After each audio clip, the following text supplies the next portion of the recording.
जय हिंद दोस्तों।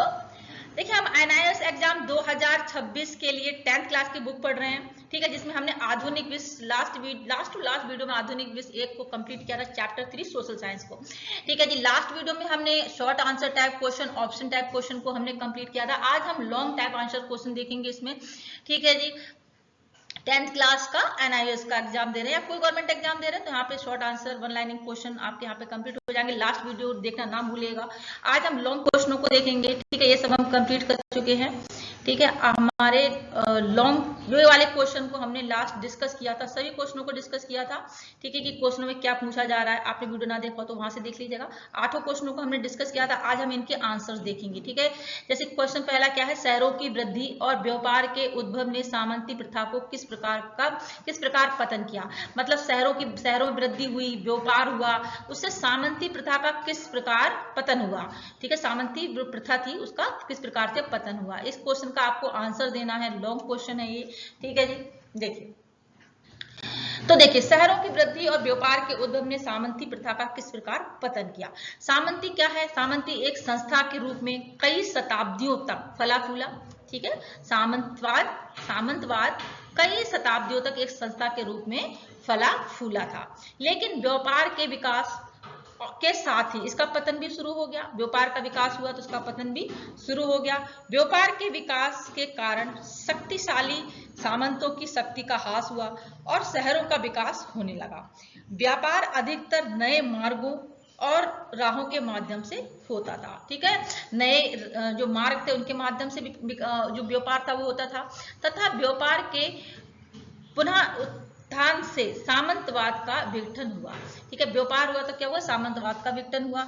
ये नगर उत्पादन के केंद्र थे तथा इन पर निर्वाचित प्रतिनिधियों का नियंत्रण था। इन नगरों का वातावरण और नियंत्रण सामंती प्रतिबंधों से मुक्त था। कौन से नगर की बात हो रही है? जहां से व्यापार हो रहा है। ठीक है, तो उन पे क्या था? सामंतवाद का प्रतिबंध नहीं था, तो वो नगर क्या थे? नगरों का जो वातावरण और नियंत्रण था सामंती प्रतिबंधों से मुक्त था, क्योंकि लोग कहीं भी जाने आने, कोई भी व्यापार करने के लिए स्वतंत्र थे। ठीक है, नगरों ने कारीगरों और किसानों को आकर्षित किया, क्योंकि इनके जीवन की बेहतर संभावनाएं उपलब्ध कराई।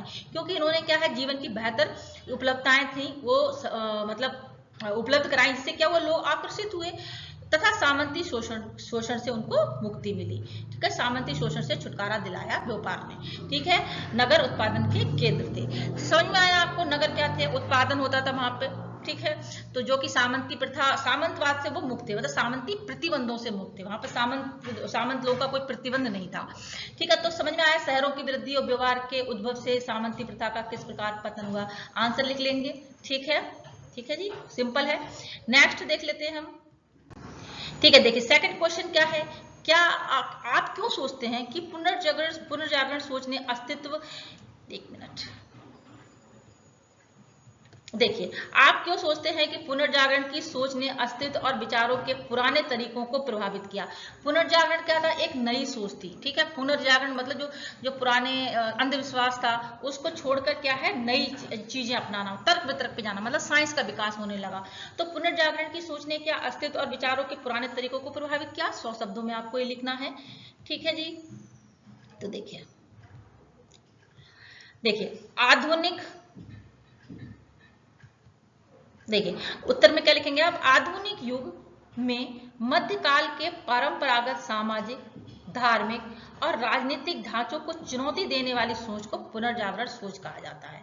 ठीक है, आधुनिक युग में, ठीक है, आधुनिक युग में मध्यकाल के जो परंपरागत सामाजिक, धार्मिक, राजनीतिक ढांचे को चुनौती देने वाली सोच को क्या कहा जाता है? पुनर्जागरण सोच कहा जाता है। इस सोच ने व्यक्ति की स्वतंत्रता, आत्मनिर्भरता और तर्क को महत्व दिया। इस सोच ने क्या किया? व्यक्ति की स्वतंत्रता, आत्मनिर्भरता और तर्क को महत्व दिया। इसने चेतना एवं आत्मबोध के नए युग का आरंभ कर दिया। इसने चेतना एवं आत्मबोध के नए युग का आरंभ कर दिया। पुनर्जागरण का शाब्दिक अर्थ क्या है? पुनर्जन्म। ये सर्वप्रथम इटली के 14वीं शताब्दी में शुरू हुआ। इसने प्राचीन यूनानी रोमन सभ्यता को पुनर्जीवित किया। इस सोच ने व्यक्ति को केंद्र में रखा। ठीक है, इसने धर्म के स्थान पर तर्क को महत्व दिया। ठीक है, धर्म के स्थान पे क्या, तर्क वितर्क होने लगा, मतलब साइंस आ गई। ठीक है, इसने धर्म के स्थान पे क्या है, तर्क को महत्व दिया।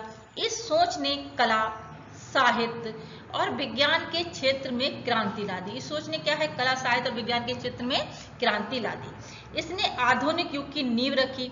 इस सोच ने व्यक्ति की सोच को प्रभावित किया। इसने व्यक्तियों को आत्मनिर्भर और आत्मचिंतनशील बना दिया।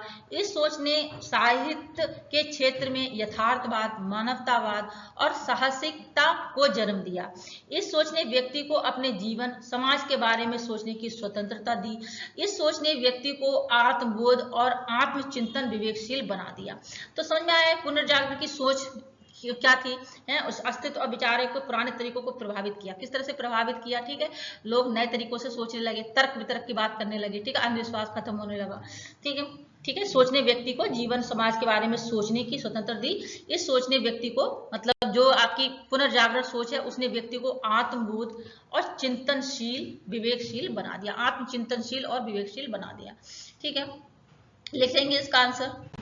ठीक है, क्वेश्चन नंबर 3 देखते हैं। धर्म सुधार ने किस प्रकार यूरोप और दुनिया पर प्रभावित किया। तो धर्म सुधार जो था उसने किस प्रकार से यूरोप और दुनिया को प्रभावित किया, यूरोप और दुनिया पर किस प्रकार से प्रभाव डाला। देखिए, धर्म सुधार 16वीं शताब्दी में यूरोप में शुरू हुआ। इसका नेतृत्व किसने किया, मार्टिन लूथर जी, जॉन कैल्विन और अन्य विचारकों ने किया। तो धर्म सुधार कहाँ पे, 16वीं शताब्दी में कहाँ शुरू हुआ, यूरोप में शुरू हुआ। ठीक है, धर्म सुधार 16वीं शताब्दी में कहाँ शुरू हुआ, यूरोप में शुरू हुआ। इसका नेतृत्व मार्टिन लूथर जी, जॉन कैल्विन और अन्य विचारकों ने किया। इस आंदोलन का उद्देश्य क्या था, कैथोलिक चर्च की भ्रष्ट प्रथाओं, जैसे कि पाप मोचन पत्र हो गया, ठीक है, बेचने और धार्मिक सत्ता के दुरुपयोग को चुनौती देना था। जो आंदोलन था उसका मुख्य उद्देश्य क्या था, जो कैथोलिक चर्च थे उसकी जो भ्रष्ट प्रथाएं थी, जैसे कौन सी भ्रष्ट प्रथाएं थी, पाप मोचन पत्र बेचते थे वो चर्च में, तो उसको लेने से मतलब उसको बोल दिया कि नहीं, इससे कुछ नहीं होने वाला। ठीक है, और धार्मिक सत्ता का जो दुरुपयोग था उसको चुनौती दी। ठीक है जी, तो इस आंदोलन का मुख्य उद्देश्य कैथोलिक चर्च की भ्रष्ट प्रथाओं, जैसे कि पाप मोचन पत्र बेचने, धार्मिक सत्ता के दुरुपयोग को चुनौती देना था। ठीक है, इस आंदोलन ने यूरोप में प्रोटेस्टेंट धर्म की नींव रखी, जिसने धार्मिक विविधता बढ़ी, चर्च की एकाधिकारिता समाप्त हुई, लोगों को धर्म के मामले में स्वतंत्र सोच, आत्मचिंतन की प्रेरणा मिली। धर्म सुधार ने शिक्षा को बढ़ावा दिया, क्योंकि बाइबल को स्थानीय भाषाओं में अनुवादित किया गया, जिसमें आम लोग भी धार्मिक ग्रंथों को पढ़ने लगे।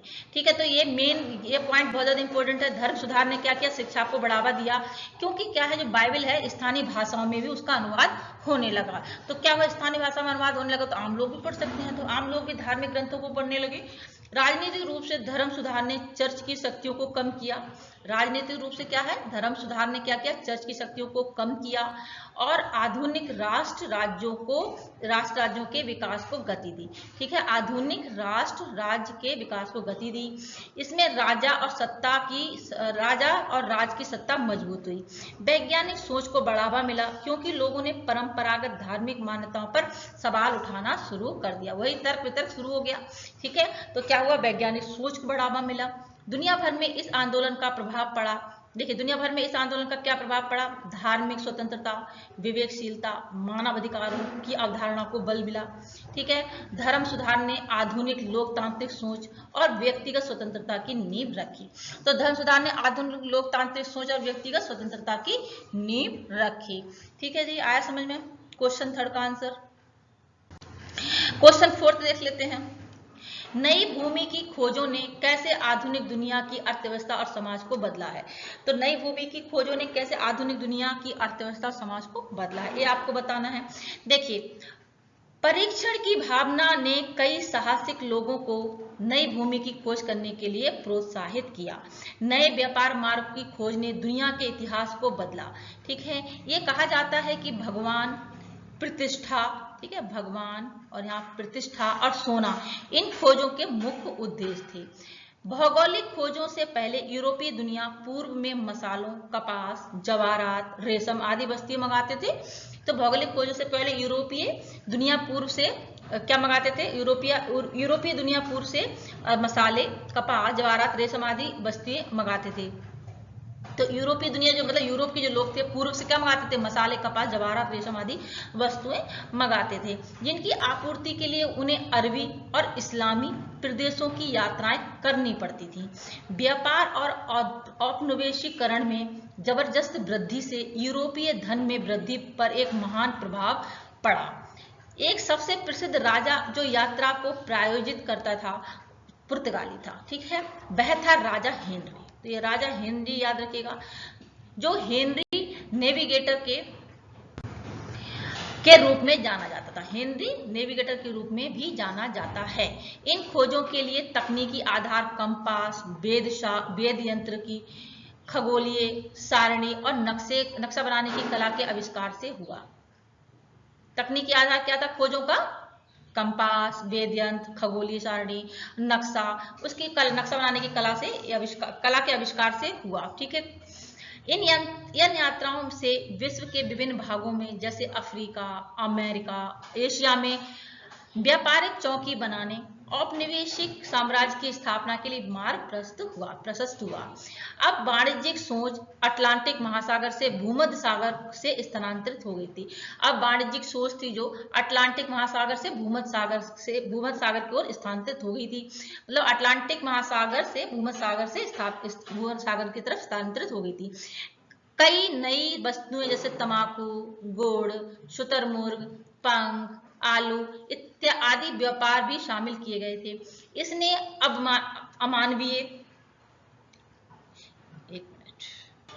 ठीक है, देखिए ये लाइन दोबारा पढ़ते हैं। अब वाणिज्य सोच अटलांटिक महासागर से भूमध्य महासागर से स्थानांतरित हो गई थी, मतलब अब आगे बढ़ गई थी ये सोच। कई नई वस्तुएं जैसे तंबाकू, गुड़, शुतुरमुर्ग, पंख, आलू आदि व्यापार शामिल किए गए। इसने मानवीय दास व्यापार की शुरुआत हुई।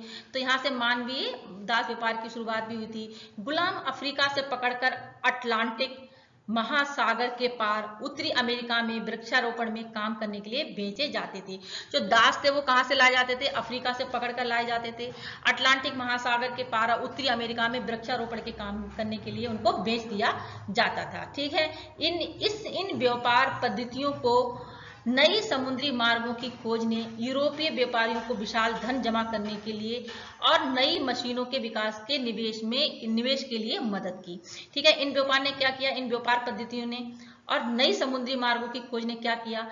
यूरोपीय व्यापारियों को क्या किया? यूरोपीय व्यापारियों को विशाल धन जमा करने के लिए और नई मशीनों के विकास में निवेश के लिए मदद की, ठीक है। तो उन्हें नए विकास में निवेश करने के लिए मदद हुई, नई मशीनों के विकास में उनकी मदद हुई, ठीक है। धन जमा करने के लिए सब उनको मतलब व्यापार से उनको धन भी मिलने लगा। ये औद्योगिक क्रांति थी जिसने उन्हें और अधिक शक्तिशाली और अमीर बना दिया। तो औद्योगिक क्रांति से वो अधिक शक्तिशाली और अमीर बन गए, ठीक है। देखिए पांचवा क्वेश्चन हमारा, अमेरिकी स्वतंत्रता की घोषणा में दिए गए मुख्य विचारों को लिखें। अमेरिकी स्वतंत्रता की घोषणा में कौन कौन से मुख्य विचार थे वो हमको लिखने हैं। देखिए इंग्लैंड और जर्मनी की 16वीं शताब्दी, ठीक है, इंग्लैंड और अमेरिका की 16वीं शताब्दी, उस समय इंग्लैंड में धार्मिक उत्पीड़न, धर्म के नाम पर अत्याचार हो रहा था, ठीक है।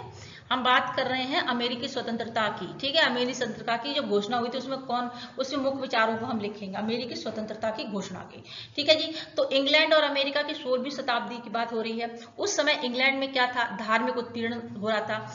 इस कारण कई यूरोपीय लोग अमेरिका की ओर पलायन करने लगे। तो कई यूरोपीय लोग थे जो क्या कहते हैं अमेरिका की ओर आ गए, ठीक है। और वहां 13 उपनिवेशों की स्थापना हुई। इतना समझ में आया क्यों लोग भाग रहे थे, ठीक है। जो अमेरिका में पलायन कर रहे थे वो यूरोपीय ही थे, ठीक है। 13 उपनिवेश स्थापना हुई। इन उपनिवेशों पर इंग्लैंड का नियंत्रण था, लेकिन वहां पर स्थानीय विधानसभाएं थी, ठीक है। वहां पर लेकिन स्थानीय विधानसभाएं भी थी। इंग्लैंड ने एक सख्त आर्थिक नीति अपनाई जिसे साम्राज्यवाद अर्थनीति कहते हैं। तो इंग्लैंड ने क्या किया? एक सख्त आर्थिक नीति अपनाई जिसे साम्राज्यवादी अर्थनीति कहते हैं। इसका मतलब था कि इंग्लैंड चाहता था कि उपनिवेश केवल उसी के सामान खरीदे और अपने कच्चे माल इंग्लैंड को बेचे। तो इंग्लैंड ने क्या किया? एक सख्त नीति अपनाई, ठीक है, जिसे साम्राज्यवादी अर्थनीति कहते हैं। उसमें क्या था, इंग्लैंड चाहता था कि उपनिवेश जो अमेरिका में गए थे, मतलब अमेरिका के लोग पलायन करने लगे थे, जहाँ 13 उपनिवेशों की स्थापना हुई थी ना, उन्हीं उपनिवेशों की बात हो रही है कि उपनिवेश केवल उसी, और जो भी उपनिवेश थे इंग्लैंड के, ठीक है, तो इंग्लैंड क्या चाहता था, जो उपनिवेश हैं केवल उसी से सामान खरीदें, ठीक है, कहीं भी उपनिवेश है, चाहे वो अमेरिका में हो कहीं भी हो, तो वो ये चाहते थे इंग्लैंड के लोग कि वो सिर्फ उन्हीं का सामान खरीदें, अपने कच्चे माल जैसे तंबाकू, कपास, चीनी इंग्लैंड को बेचें, अपना कच्चा माल बेचें और अपना उनका सामान खरीदें। समझ में आ रहा है, मतलब खुद मैन्युफैक्चर ना करें, अपना बनाया हुआ माल वो बेचना चाहते थे, कच्चा माल खरीदना चाहते थे, ठीक है। इंग्लैंड इन सब माल से सामान बनाकर फिर से उपनिवेशों को बेचता था, ठीक है, बिजनेस बोलते हैं इसको, राइट, है ना, कच्चा माल ले लो और उनका सब सामान बना के उन्हीं को बेच दो, जिससे उसे बहुत अधिक लाभ होता था। लेकिन धीरे धीरे उपनिवेशों को ये नीति अनुचित लगने लगी, उन्हें लगा कि इंग्लैंड उनका शोषण कर रहा है, ठीक है। इसी असंतोष ने आगे चलकर अमेरिका की स्वतंत्रता की मांग को जन्म दिया। समझ में आया? आप बिल्कुल अपने शब्दों में भी लिख सकते हैं आप, इट्स वेरी सिंपल, राइट, कि अमेरिकी स्वतंत्रता की घोषणा क्यों हुई, अमेरिका जो स्वतंत्र मन की भावना, उनके मन में स्वतंत्रता की भावना क्यों आई, क्योंकि उनको लगने लगा उनका शोषण हो रहा है, ठीक है जी, ठीक है, आया समझ में। अब छठा क्वेश्चन हम देख लेते हैं, फ्रांसीसी क्रांति के किन विचारों ने विश्व पर प्रभाव डाला। तो फ्रांसीसी क्रांति के किन विचारों ने विश्व पर प्रभाव डाला? देखिए 18वीं शताब्दी में फ्रांस का साम्राज्य 3 भागों में बटा था, ठीक है, 18वीं सदी में फ्रांस का जो साम्राज्य था वो 3 भागों में बटा था, ठीक है। क्वेश्चन समझ में आया? फ्रांसीसी क्रांति के किन विचारों, मतलब फ्रांसीसी क्रांति के किन विचारों ने पूरे विश्व पर प्रभाव डाला, ठीक है, ये इसका क्वेश्चन समझिए। तो 18वीं शताब्दी में आप ऐसे लिखेंगे स्टार्टिंग में, ठीक है, 18वीं शताब्दी में फ्रांस का समाज था 3 वर्गों में बटा था, ठीक है, पादरी वर्ग, कुलीन वर्ग और सामान्य वर्ग। पहले 2 वर्ग विशेष अधिकार प्राप्त थे, पहले 2 वर्ग थे जो पादरी वर्ग और कुलीन वर्ग है, इनको विशेष अधिकार प्राप्त थे, जबकि तीसरे वर्ग क्या कर देना पड़ता था, ठीक है, टैक्स देना पड़ता था और उसे कोई अधिकार भी नहीं थे, जिससे समाज में क्या हुआ, असंतोष फैलने लगा, ठीक है। इस असंतोष को बढ़ाने में फ्रांसीसी विचारकों जैसे रूसो, वोल्टेयर और मोंतेस्क्यू, ठीक है जी, ठीक है, मोंतेस्क्यू ने अहम भूमिका निभाई, ठीक है जी। रूसो ने सामाजिक समझौता में कहा कि राज्य की शक्ति जनता में निहित है, तो ठीक है, इन्होंने क्या हुआ, अपने जो विचारक थे इन्होंने अपने अपने विचार रखे, जिससे क्या हो जाता है और ज्यादा चीजें मतलब असर पड़ता है इनकी बातों पर, तो इन्होंने और क्रांति को जन्म दे दिया, ठीक है। तो एक मिनट, ठीक है, सेकंड देखिए, वोल्टेयर ने चर्च की आलोचना की और धार्मिक स्वतंत्रता की बात की, ठीक है, इनने अपने विचार रखे।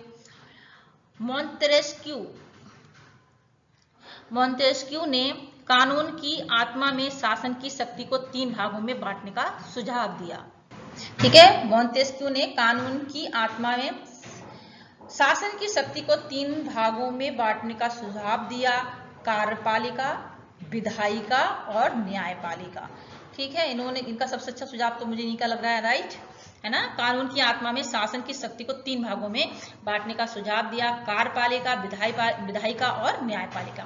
इन विचारों ने समानता, स्वतंत्रता, भ्रातृत्व की भावना को जन्म दिया। यही विचार फ्रांसीसी क्रांति की नींव बने और बाद में पूरी दुनिया में फैल गए, ठीक है, जो हम लोकतंत्र की बात करते हैं ना, डेमोक्रेसी की, तो यहीं से पूरी दुनिया में विचार फैला हुआ है, ठीक है, यहीं से फैला था विचार, ठीक है। इन्हीं विचारों ने समानता, स्वतंत्रता, भ्रातृत्व की भावना को जन्म दिया और यही विचार फ्रांसीसी क्रांति की नींव बने और बाद में पूरी दुनिया में फैल गए, ठीक है। विश्व पर क्या प्रभाव पड़ा, कई देशों में लोकतंत्र और मानव अधिकारों की वृद्धि बढ़ी, ठीक है। भारत में स्वतंत्रता संग्राम के समय नेता इन विचारों से प्रभावित हुए, ठीक है। धार्मिक और सामाजिक असमानता के खिलाफ आवाजें उठी, ठीक है। आधुनिक राष्ट्रों की नींव इन्हीं विचारों पर रखी गई, ठीक है। ये बहुत ज्यादा इंपॉर्टेंट पॉइंट है दोस्तों, ये एग्जाम में आप मेंशन कर सकते हैं, ठीक है, याद रहेंगे, सिंपल भाषा में है, ठीक है। इनके नाम जरूर याद रखिएगा, थोड़े नाम पढ़ने में भी टफ लगते हैं, है ना, रूसो हो गया, वोल्टेयर हो गया, मोंतेस्क्यू, ठीक है जी, ठीक है। नेक्स्ट पढ़ते हैं, देखिए 7वां क्वेश्चन देखेंगे हम, जर्मन और इताली नेताओं द्वारा इस्तेमाल की गई एकीकरण की रणनीतियों पर चर्चा करें। जर्मन और इताली नेताओं द्वारा इस्तेमाल की गई एकीकरण की रणनीतियों पर चर्चा करें। इटली के एकीकरण की बात हो रही है। देखिए पहली स्थिति क्या थी, 1849 तक इटली कई छोटे छोटे राज्यों में बटा था। तो 1849 तक इटली कई छोटे छोटे राज्यों में बटा था। कुछ राज्य ऑस्ट्रिया और फ्रांस के अधीन थे। तो इटली कई छोटे छोटे राज्यों में बटा था। कुछ राज्य ऑस्ट्रिया और फ्रांस के अधीन थे। ठीक है, प्रमुख नेता, ठीक है, ग्यूसेप्पे मौत्सनी एक क्रांतिकारी नेता थे जिसने इटली को एक राष्ट्र बनाने का सपना देखा। ठीक है, एक ग्यूसेप्पे गैरिबाल्डी एक राजनीतिक नेता थे जिसने 1864 में रोम पर अधिकार किया, उसे इटली में मिला लिया। ठीक है जी। और एक थे काउंट कैबूर एक राजनयिक नेता थे जिन्होंने ऑस्ट्रिया के खिलाफ फ्रांस से मदद ली। ठीक है, ऑस्ट्रेलिया के खिलाफ किससे मदद ली, फ्रांस से मदद ली। ठीक है, ग्यूसेप्पे गैरिबाल्डी एक सैनिक नेता थे जिन्होंने 1864 में रोम पर अधिकार किया और उसे इटली में मिला लिया। रोम पर अधिकार किया, इटली में मिला लिया। ठीक है, ग्यूसेप्पे मोत्सिनी एक क्रांतिकारी नेता थे जिसने इटली को एक राष्ट्र बनाने का सपना देखा। तो ये बिल्कुल ध्यान रखिएगा, इनके नाम ध्यान रखिएगा। ठीक है, एक दो बार लिखेंगे तो नाम ध्यान आ जाएंगे, पढ़ेंगे तो भी ध्यान रहेंगे। ठीक है, रणनीति क्या थी, क्रांति और जन आंदोलन के जरिए लोगों को जागरूक किया गया। ठीक है, फ्रांस की मदद से ऑस्ट्रिया को कमजोर किया गया। धीरे धीरे सभी राज्यों को मिलकर एक राष्ट्र बनाया गया। ठीक है, तो एकीकरण की रणनीति पर चर्चा, ठीक है, की है हमने यहाँ पे। जर्मनी का एकीकरण देख लेते हैं अब हम। ठीक है, नेता कौन कौन से हैं, देखियो ऑटो वॉन बिस्मार्क प्रासिया का चतुर और निडर नेता। रणनीति क्या थी इसकी, बिस्मार्क ने कहा लोहे और रक्त की नीति अपनाई, यानी युद्ध और ताकत के जरिए एकीकरण। उसने फ्रांस को हराया, जर्मनी के छोटे छोटे राज्यों को प्रसिया के नेतृत्व में एकजुट किया। उसने ऑस्ट्रिया को अलग कर दिया ताकि जर्मनी में प्रसिया का वर्चस्व बना रहे। नतीजा क्या निकला, दोनों देशों ने अलग अलग तरीके से एकीकरण किया। इटली ने क्रांति और सहयोग से एकीकरण किया। ठीक है, इटली ने क्या किया, क्रांति और सहयोग से, जबकि जर्मनी ने क्या किया, युद्ध और रणनीति से। ठीक है, तो इनके अलग अलग एकीकरण की नीतियां हैं। तो इटली की अपनी नीति है, उन्होंने क्रांति और सहयोग पर बल दिया, जबकि जर्मनी ने क्या किया, युद्ध और रणनीति से। इन नेताओं की सोच और साहस ने अपने अपने देशों को एकजुट और आधुनिक राष्ट्रों में बदल दिया। तो इन नेताओं की सोच और साहस ने अपने अपने देशों को एकजुट कर आधुनिक राष्ट्रों में बदल दिया। ठीक है जी, एक दो बार पढ़ेंगे, मुझे सुनेंगे, चीज याद हो जाएंगी, डोंट वरी। ठीक है जी, इतना ही था दोस्तों इस वीडियो में। हम नेक्स्ट वीडियो में मिलते हैं। जानकारी आपको अच्छी लगे तो चैनल को लाइक सब्सक्राइब शेयर जरूर करें। ठीक है जी, अब सभी चैप्टर के हम क्वेश्चन आंसर करेंगे, डोंट वरी, सभी हमारा बहुत अच्छे से तैयार हो जाएगा चैप्टर। ठीक है, थैंक यू सो मच दोस्तों, हम नेक्स्ट वीडियो में मिलते हैं। जानकारी अच्छी लगे तो चैनल को लाइक सब्सक्राइब शेयर जरूर कर दीजिएगा। ठीक है जी, जो भी एनआईएस के एग्जाम 10th के दे रहे हैं उनको जरूर शेयर कर दीजिएगा, उनको बहुत हेल्प हो जाएगी। Thank you so much, next video में मिलते हैं। जय हिंद दोस्तों।